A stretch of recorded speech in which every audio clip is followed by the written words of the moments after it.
You are now watching Believe. Do you believe? All right, welcome to the 9th episode of the Blue Note podcast on the Believe Network.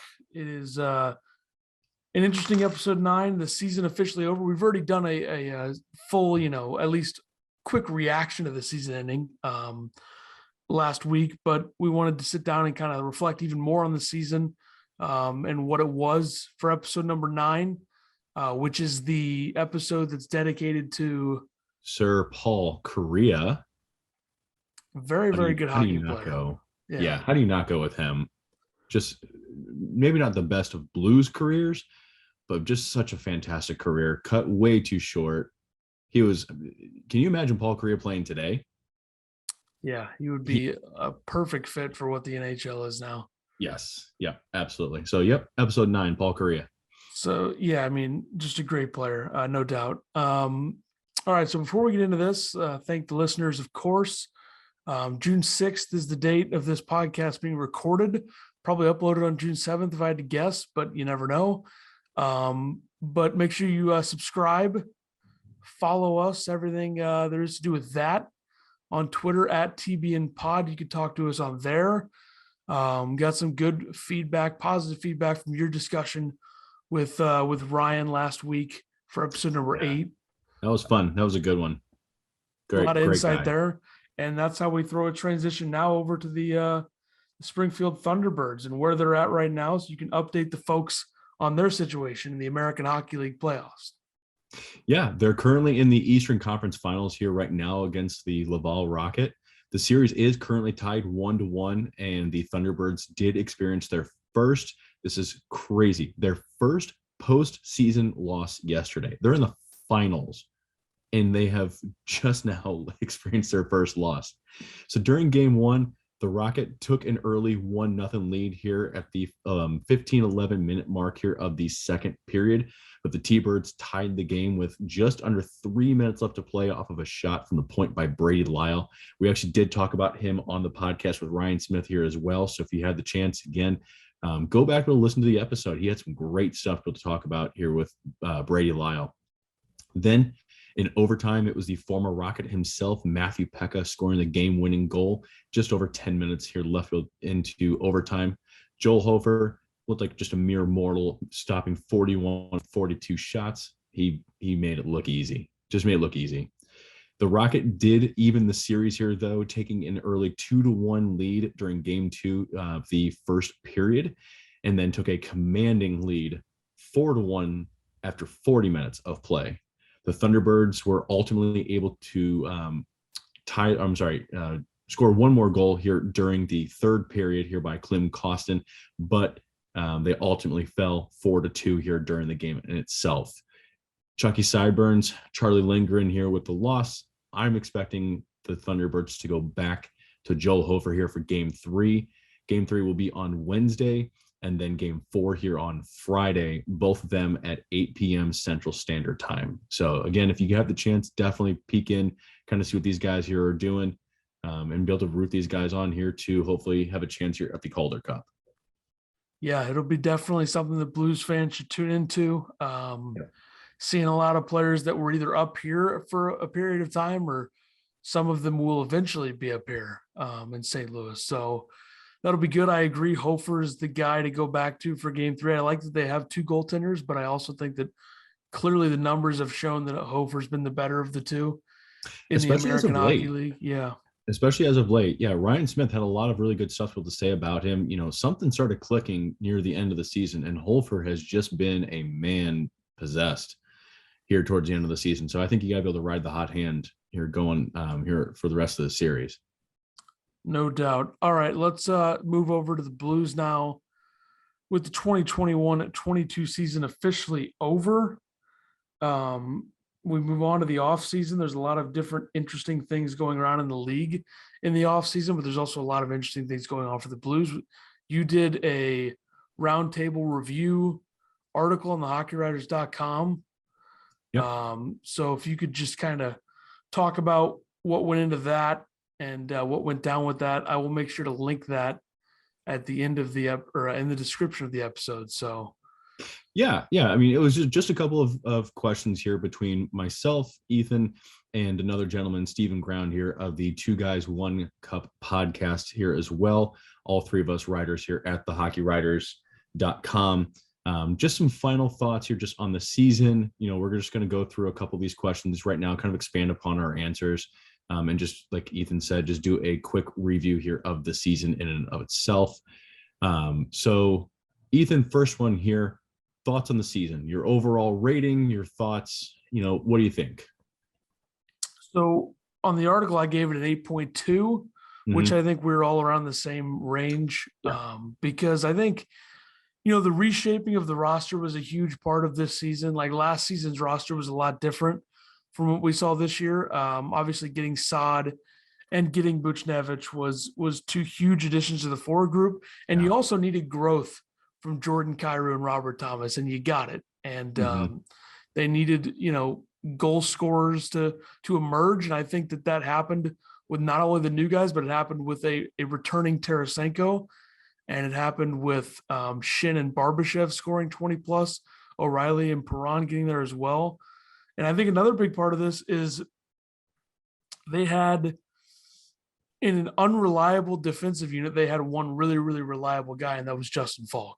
16 goals, 47 points, his best point per game season of his career. And I know that off the top of my head because I'm writing his report card, or I did today. So I know that was his best. And I know his point total off the top of my head as well because of that. But just a great season for him. And the fact that they were able to be as good as they were and score or get over 100 points with a season that Binnington had is kind of really says a lot about what Doug Armstrong's done with this roster and what Craig Berube's done as well. And obviously they needed Husso to be as good as he was, but I think they were a little bit better than I expected, to be honest. Yeah, they absolutely were. They finished 9th overall in the standings in the entire NHL. Third in goals scored here per game at 3.77, 11th in goals allowed at 2.91, a power play that ranked second in the league at 27%, and a penalty kill here that finished 5th at 84.1%. So, you had the combined efforts here between Jordan Binnington and Ville Husso. Binnington looked good at times. Other times, he struggled. Husso here did look good, but some of his underlying metrics were a little bit more complimentary here to the team in front of him, as opposed to, some of the goals that he necessarily stopped. He had a really, really great third and fourth quarter here with the Blues. But again, when he was, I believe it was -3 just over -3 goals saved above average, Husso should have been turning out some better numbers than what he actually churned out. So if the team, and this just is to echo exactly what you were saying, if the team had a deeper defensive unit that could have provided more experience and skill, this is a team that could have challenged here for the Western Conference title, and they could be playing the Edmonton Oilers right now. And so overall, I gave this season an 8.5 here out of 10. I don't think that the Blues could have done a whole heck of a lot more than what they did, and I was extremely happy here with the season. Yeah, I don't think there's really any reason to be disappointed by the season at all. I mean, it ended poorly, but overall, you look at it and it was good. So I don't think there's any doubt about that. I mean, and you ran into a juggernaut of a team. I mean, let's be real. They're probably going to win the whole thing, and they're going to look good doing it. They're incredibly deep.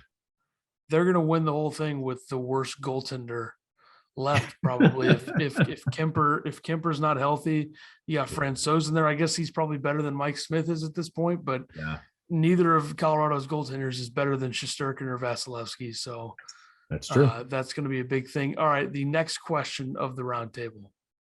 Yeah. So who was your stand-up performer here of this season, Ethan? So I think it's easily Vladimir Tarasenko, just because of how poorly the last two seasons went with injuries. And then when he came back last year, he wasn't the same. And he figured it out this year. And I think a big part of it is the Blues offensive attack being as good as it was and how much better it was around him. Yeah. That it made it a lot easier for him. And he was playing with elite center playmakers all season. I mean, Barbashev was really, really good when he was playing with Tarasenko and Buchnevich. And then obviously we know about Thomas, Tarasenko, Buchnevich, that line and how good it was. But he scores 82 points. That's a career high, 34 goals. I think if you're going to pick anybody else other than those two, I would say probably Robert Thomas or Jordan Kairu, just because of how much they, produced. We kind of, I think what we knew they would likely be, they were this season. Like Thomas getting that many assists is legit, and then Kairu being as good as he was for most of the season, obviously sputtered a little bit towards the end, but that's all right. I mean, he's 23 years old or whatever, so. But I think Tarasenko's got to be the guy just because of everything that happened, and then him coming back and having 82 points is legit. Yeah, and you definitely alluded here to my answer here on this, because for me it was absolutely a tie between Robert Thomas and Jordan Kairu. You said here earlier that these guys were definitely going to need to be the ones who would take a big leap forward here in this season, and that's exactly what you got here from them. The emergence and the playmaking ability here of Robert Thomas, it has just been proven so useful here just down the stretch, and just even early on with those key injuries to forwards that, boy, if Robert Thomas had not been the player and taken the strides here that he needed, this season could have been over and fast here for them.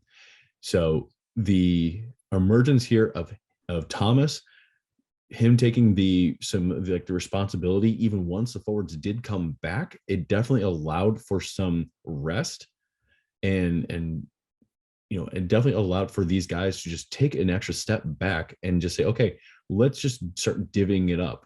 And it allowed Thomas the chance to really flourish here at every single aspect of the game. Kairu, on the other hand, he had this huge coming out party here during the All-Star week. He looked great all season long, but of course, nationally, the All-Star break here, at winning the world's the fastest skater award, scoring 27 goals, 75 points in 74 games here this season. The future is looking so incredibly bright for these two forwards, the organization here in itself. And I'm really excited to see what guys like Zach Balduke and Jake Neighbors, and anybody else here coming up is going to look here with him.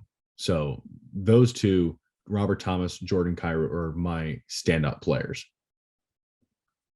Yeah, I don't really think there's anybody else worthy of being on the list. I mean, maybe Buchnevich with how good he was in his first season, scoring 30 goals. I think it could have been Joel Hofer too. Yeah. I also think that if you look at somebody that probably doesn't get enough love from the fan base, could be somebody like a who the hell am I thinking of? Barbashev. I don't know why there's so many Russians on this team that really slipped. I'm watching the Oilers Avalanche game intermission. I'm distracted, but what can you do? Yeah, I feel like Barbashev season kind of got wiped away with his bad playoff performance. So that's unfortunate, but. Well, and like you alluded here to a couple of episodes ago, Barbashev is a guy who we could potentially see as a guy who'd be able to move on. So, but I think we're going to get more into that here in just in a little bit. So who is a player, Ethan, that you think is going to need the most improvement going into next season? I think the obvious choice is Colton Parayko. What I wrote on the article was Shin and Parayko. And the reason I put Shin is just like, first of all, it's amazing that he had 58 points in 62 games, because it did not feel like that. 24 goals as well. He was bad in the playoffs. I just don't think he's bringing what we thought he would bring. I mean, the goal scoring is fine, and he had a lot of points, it didn't even feel like he had 58 points in 62 games, but he missed a lot of time. Well, was this released before or after the team announced that Braden Shen played with multiple broken ribs throughout the season? I think this was before. So okay. Even after that, I didn't really want to single out Parayko because everybody does it. Yeah. So I threw Shin on there, but I think there is something to be said. Like Shin, it just feels like he doesn't really have a line that fits him perfectly. Like a lot of the forwards on this team have guys that they play with at all times, or they have guys that they know that they're good with. I don't know if I see that with Shin as much. Like, I guess him and Barbashev and Kairu, that line was pretty much what they ran in the playoffs a lot. And it was pretty much Kairu carrying the offensive load there, obviously, because Barbashev and Shin had 0 goals in the playoffs. But Shin, as a point scorer, was great this year. But other than that, it just didn't feel like he was as good as he could be. So maybe that's the thing there. But with Parayko, it's just like he had like his numbers in the regular season weren't awful. But it just feels like he should be so much better than he is. The fact that he's not a top 10 defenseman in the league right now is not living up to expectations. Yeah, and it definitely hurts the Blues that he is not up there just yet. You know, he made big strides, I think, from January 1st on. You know, and I'll be diving deeper a little bit more into Colton Parayko's performance because I'll actually be writing a report card here for him here shortly. That's going to be a tough grade. It's going to be interesting. I'm going to try and remain as neutral here as possible. But before I go on here to mine, Brayden Schenn, I think actually, you know, you mentioned that he doesn't really fit in very well, but at the same time, I think that works to Craig Berube's advantage, that he is a player that he could plug in anywhere in any single 4-line combinations and perform very, very well of what's asked here of him. You know, if he needs a guy who to go out, kill a penalty, work on the power play here, he needs to be able to get a jump start here on some offense. He needs just some guys to be able to go out, lay the body, you know, whatever it is, Brayden Schenn is that guy. Yeah. And so again, when he was playing the season with multiple broken ribs and he managed to score at nearly a point per game pace, I was wowed by him. You know, I was very critical of his performance here this season. Like you said, other than his point production, he just seemed like he was a guy who was kind of lost at times. But boy, maybe he was just trying to be lost on purpose to try and avoid as many hits. Here's what he needs. So for me, the guy that needs most improvement here is a guy that I have honestly been dogging on here for this entire podcast, and it is Klim Kostin. Former first-round draft pick here. He has yet to show that he can perform here at the NHL level, and he was a guy that we did discuss here again, more AHL talk with Ryan Smith, and I think he does just need more time to adjust, and he is still only 23 years old.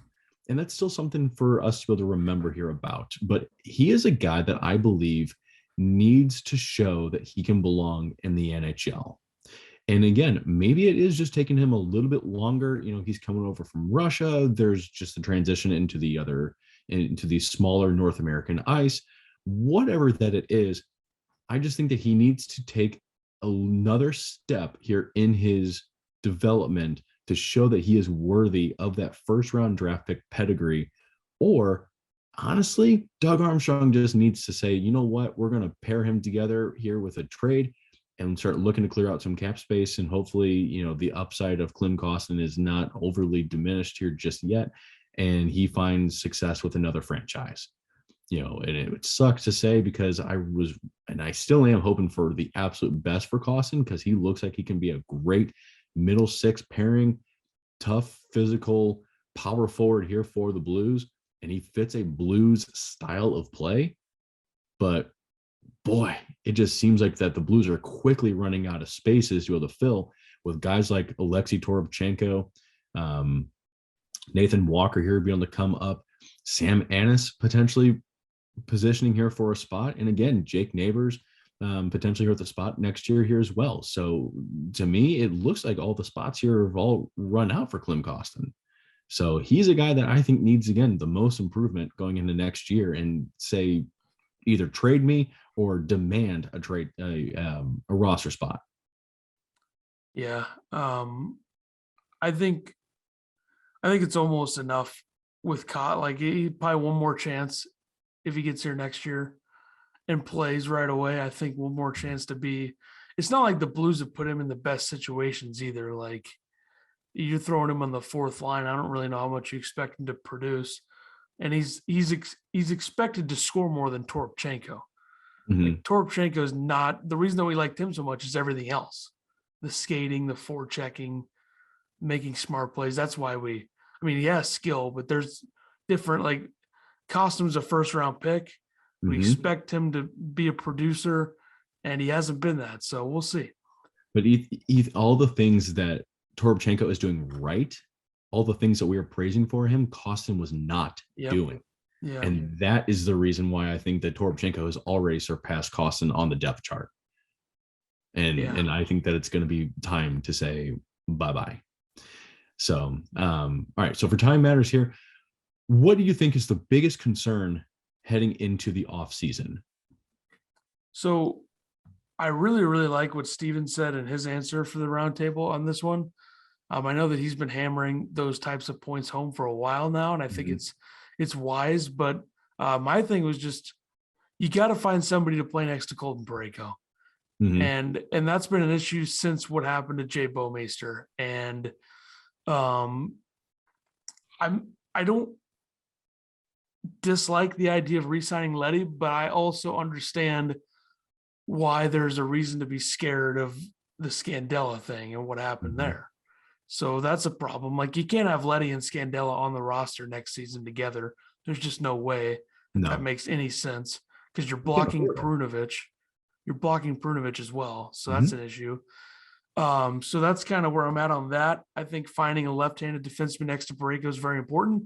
I also think, what are they going to do with backup goaltending is an issue, because I know Charlie Lindgren could make sense, but I wouldn't be surprised if the Blues looked on the open market for, like, let's say maybe not like a permanent backup, but somebody that you throw in there and have them compete. And if I'm going to throw a name out there, I would say Chad Johnson. Oh boy. A little bit better than that. I would say probably Braden Holtby or someone like that, who's been good. Oh, I'd love that. But coming in and competing for a spot could really rejuvenate somebody like that. If Holtby's healthy enough to play next year. So I think that would make sense. Yeah. And I think you hit the nail right on the head, that for me, goaltending just needs to be addressed, with the inconsistency of Jordan Binnington here in net, along with the uncertainty of what's going to happen either with a backup or either a tandem partner here with Binnington, because let's face it, he made a good, solid outing in the playoffs. And he really did a great job of showing that he can still perform at a high and elite level and steal you games. But boy, he did not prove it during the regular season. And so for that, I think that he is going to still remain with the Blues organization here next year. His paycheck is going to be way too high that teams just do not want to take on that salary here at this point in time. So again, they need to be able to find either a 1B goaltender or a good backup goaltender. Let Joel Hofer be able to take another year down in the AHL, let him just dominate at that point in time. And again, whether it be Charlie Lindgren, great. I don't know if he's going to be ready for a full-time NHL position, but man, let him fight for it. So for me, it's goaltending. Yeah, that's a big thing. Obviously, I think Binnington definitely solidified himself as the starter to start next season, no doubt.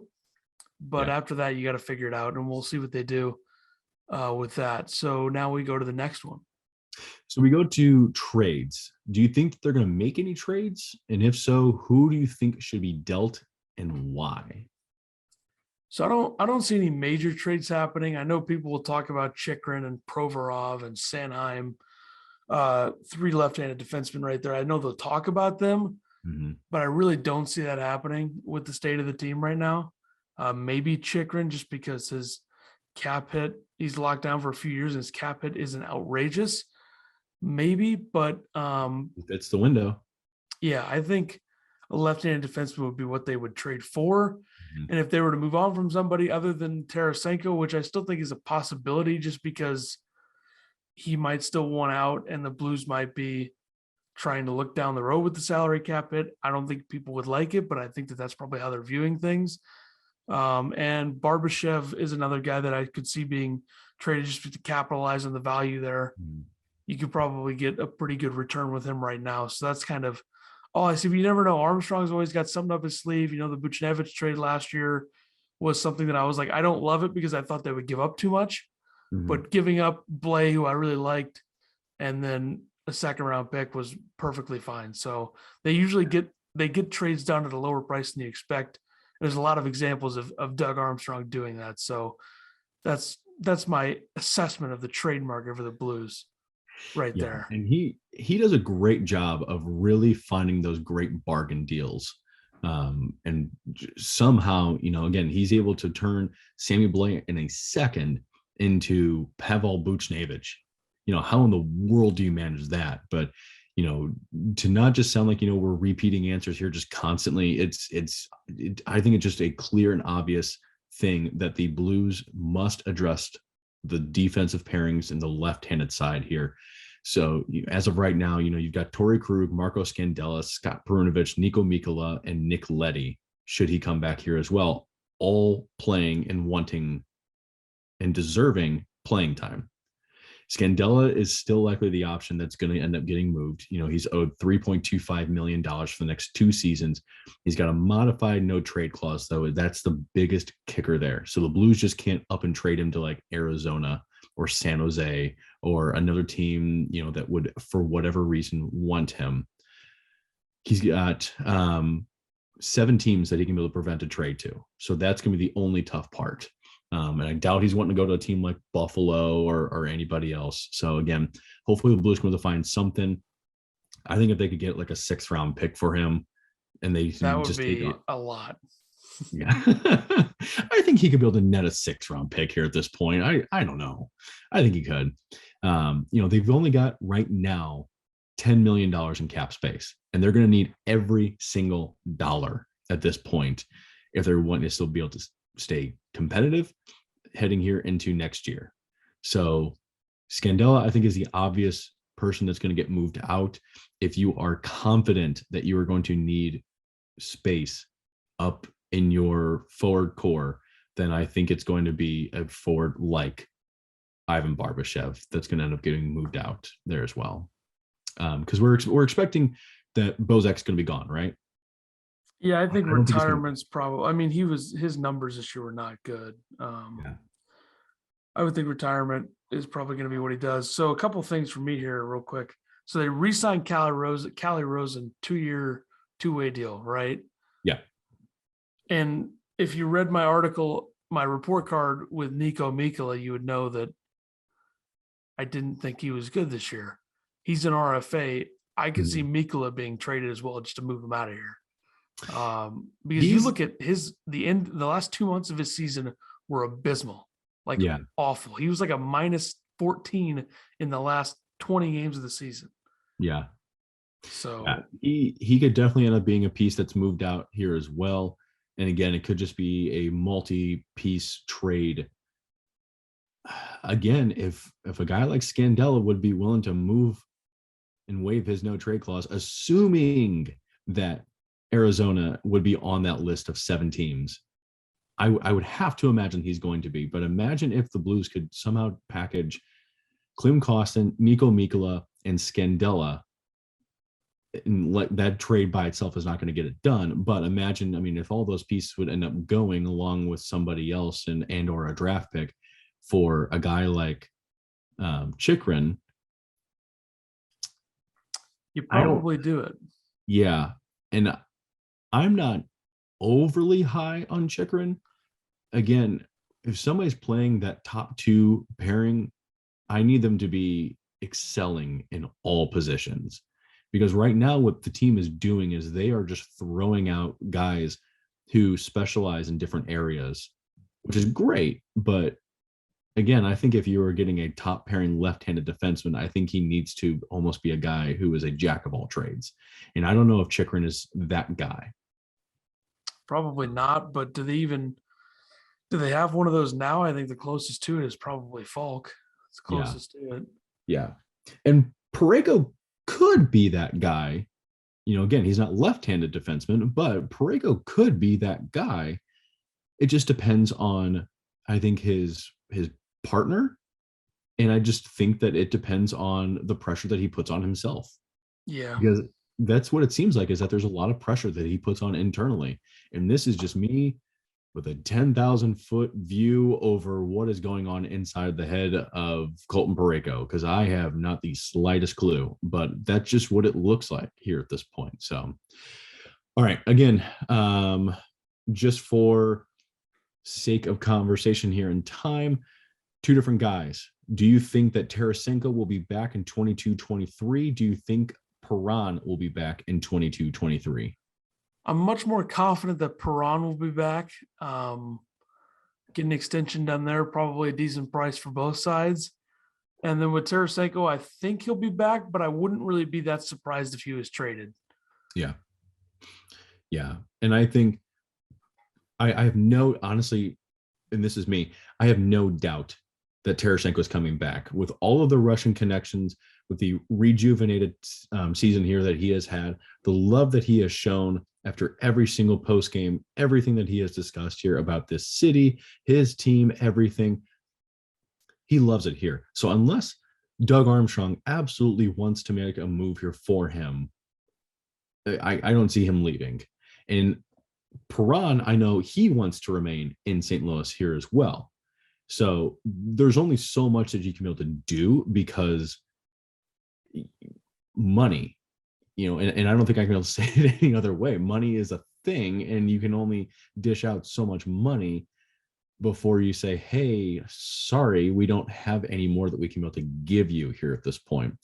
So if the Blues were to give out Perron, say like a 3-year contract at $4 million, even $3.5 million, that would be a hell of a bargain deal. But if Perron were to leave St. Louis and go and get a $7 million deal for the next 3 seasons here as well, neither one of the deals would surprise me. It just wouldn't. But the opportunity here for Perron to be able to stay in St. Louis is just a large win-win. Again, he is wanting to stay in St. Louis. He has stated that he wants to stay in St. Louis. And Perron has just been aging like the fine wine of the French Canadian here that he is. And it's fantastic here for the Blues. He's not a guy here just as of yet that I don't believe is going to like go up in the rafters or anything. But boy, oh boy, is he looking real good right now. So I think, honestly, that both guys are coming back. I would lean towards that as well, but you never know. Yeah. All right. Last question here. And this should be a pretty quick one. Do you think that the Blues will bring back Ville Husso? Unless there's somehow nobody else in the open market interested, I don't think that they will. No. I just don't. I don't see it, especially with the cost being a factor, because you'd like to not pay too much money to 2 goaltenders. And the other thing being that there will be options out there, and you do have 2 guys in the AHL that can play if you need them to. Yeah. So I don't see it. Where else do you think that he goes? I believe I wrote Edmonton, right? Depending on how they finish. Yeah. But as Steven mentioned, New Jersey, Arizona, Detroit are all logical as well. I think Detroit would be a great fit for him. I think it just depends if he wants to continue to compete. That's the biggest thing. Like if he does not mind going to a team where it is a Stanley Cup challenged team, the sky's the limit. I mean, the guy's going to get paid if that's where he wants to go. But if he says, hey, I want to go on a team that has a chance to win, I don't think it would be in his worst option to just say, I'm going to take a 1-year deal to stay in St. Louis so we can try this thing one more time. I think signing in Edmonton would be best case for him because he would be the starter for sure. They're not going to start Mike Smith over him.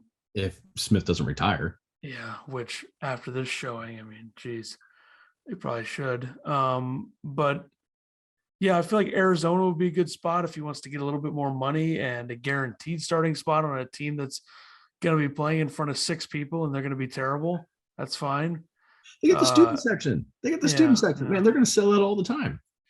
It's going to be great. They're going to have cheerleaders. It's going to be great. The first game they play there that they'll probably sell out will probably be pretty interesting environment just because of how small it is.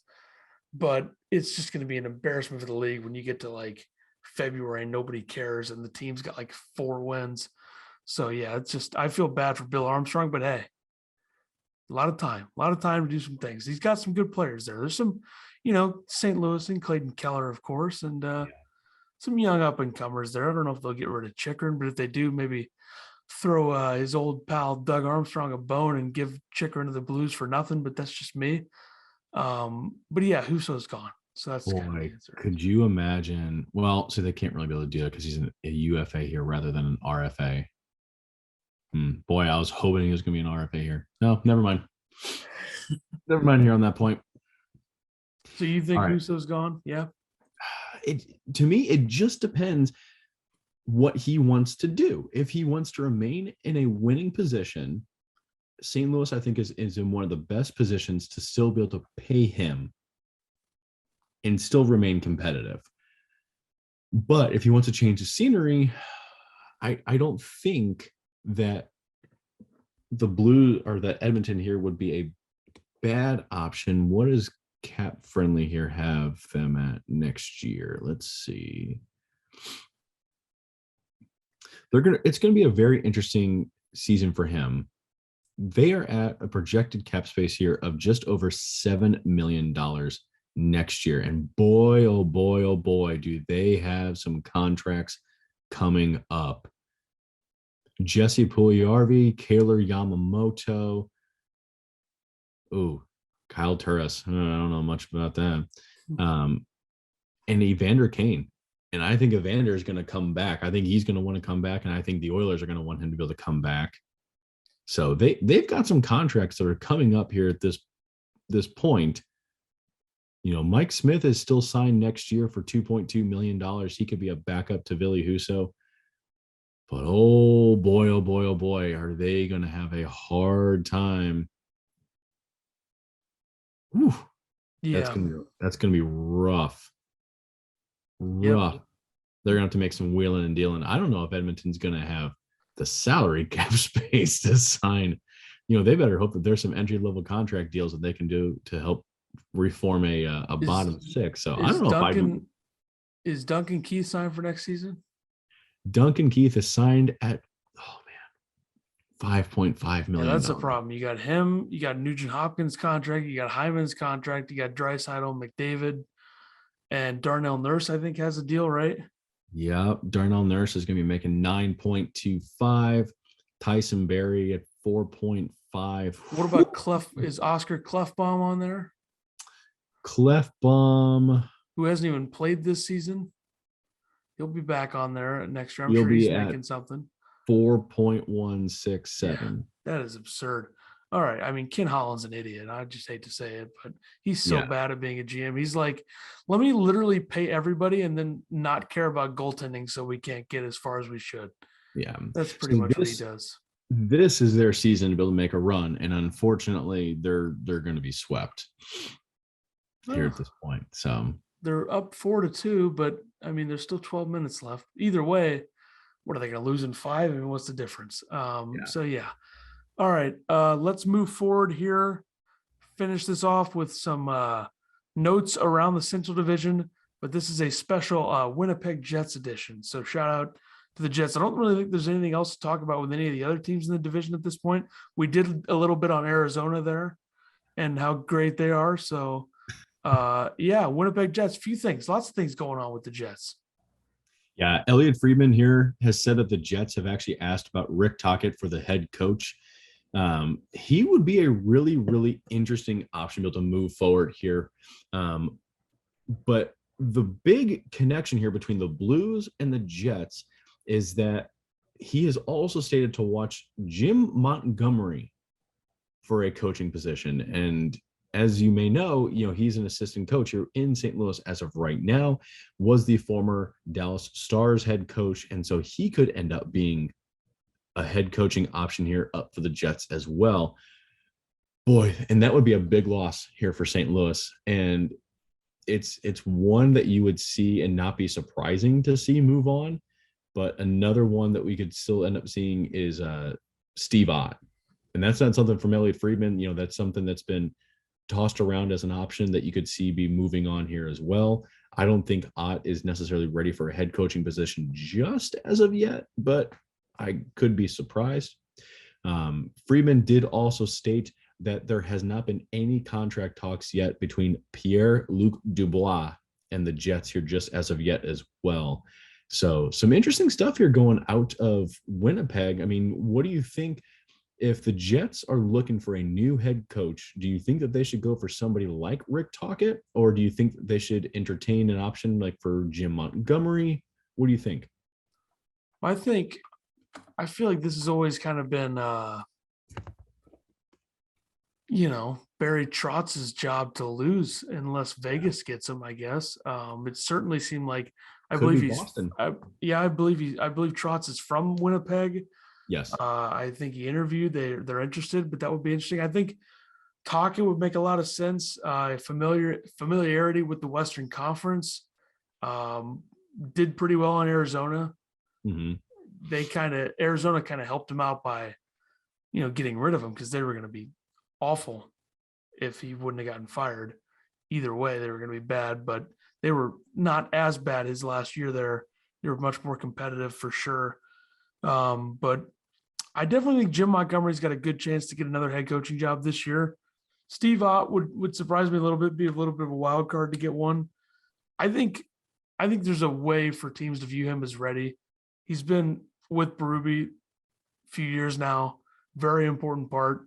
He's pretty much been Berube's number one guy for 3 or 4 years now. Mm-hmm. So I think that's a big factor here. But yeah, we'll see. I mean, I would definitely bet on the Blues losing one assistant coach this summer. Yeah, unfortunately. Yeah, and it would be really tough to lose a guy here like Jim Montgomery.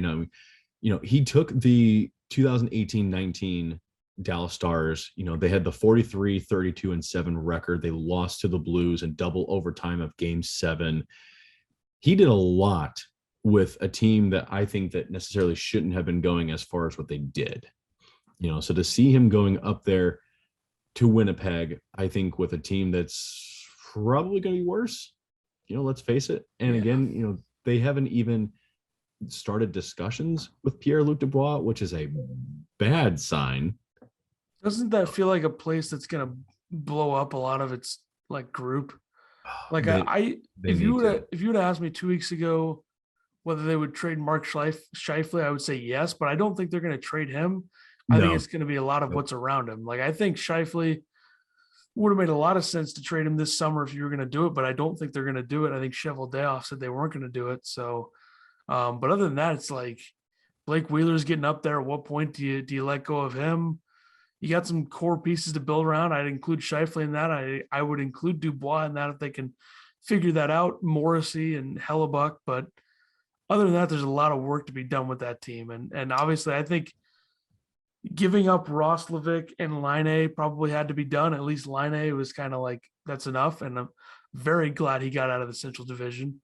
Line that is. But it certainly feels like the Jets are kind of going to be a middling rebuilding team. You look at the Central right now, before the summer going into next offseason, there's maybe 3 contenders that I'm sure that are going to be contenders. The Blues, the Wild, and the Avs. Yeah. After that, it's the Stars need a new head coach, right? So who knows what they're going to be? They got a lot of guys aging as well with Ben and Sagan, and they obviously have some really, really good young talent. I've always liked Rope Hintz a lot. Haskin's a stud. Jason Robertson's great. I don't know what they are. I don't know what Nashville is at this point. I think Nashville will probably still be pretty good because of the reliability on the back end and goaltending. Chicago and Arizona are both going to be bad again. Winnipeg, Chicago's got $20 million in cap space, which is insane to think about. If you notice, I'm on cap friendly here right now. Chicago does not have a starting goaltender listed as of right now. Ville Husso. If Ville Husso were to sign in Chicago, St. Louis Twitter, just don't go on it that day is all I'm saying. Yeah. But that would not be a bad option, I think, if we're Ville Husso. Yeah, I agree. That would be interesting. Oh boy. So the problem is you got to make sure you finish in the top 3 in the Central next year, because I think the Pacific is going to have a lot of contenders, whether it's Calgary is going to be good again. I think Vegas is definitely going to be better than what they were. LA is up and coming. Edmonton will always be contending in some form with McDavid and Draisaitl there. And then San Jose, I mean, no. Anaheim, I think, will be probably solid. And then Seattle, no. So I think I probably forgot somebody, but whatever. So yeah, we'll see. We'll see. All right. I think we just about covered it. Yeah. I think next episode, we're going to try and get Steven on. And so we can be able to start previewing what the offseason should look like, maybe do a small little bit of draft preview here as well. Cause we've got about a month to the draft. Yeah. Here until the draft. Maybe we could try to also get, whether it's a hockey writers person or just somebody in the hockey world, maybe somebody who covers the draft much closer than we do. Yeah. Try to get somebody on like that a week before the draft. So we'll try to figure that out as well. But that'll do it for us for episode number 9 of the Blue Note podcast on the Believe Network. Follow the Twitter at TBN Pod. You can follow me on Twitter at Ethan Carter SW. You can follow Mike on Twitter at Danger Powers 19. And we'll see you next time for episode number 10 of the Blue Note podcast.